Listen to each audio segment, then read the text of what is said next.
میرا سوال ہے کہ حضرت صلی اللہ علیہ وسلم کے پاس دو نام تھے.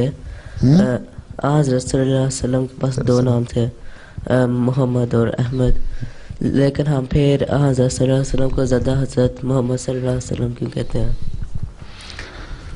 وہ اس لیے کہ وہ جو پہلا زمانہ تھا نا, وہ اس نام کے لیے زیادہ تھا جس میں ایک طاقت اور قوت پائی جاتی ہے.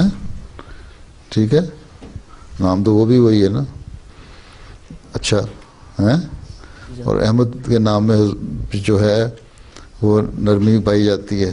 اس زمانے میں دشمنوں نے کیونکہ حملے زیادہ کیے تھے, اس لیے وہ طاقت اور قوت کا زمانہ لیا جاتا ہے. ویسے تو جو لفظی معنی اگر لو تو وہ نہیں بنتے اس طرح, لیکن احمد کے زمانے میں ایک نرمی ہے جو حضرت مسیح علیہ السلام کا زمانہ ہے.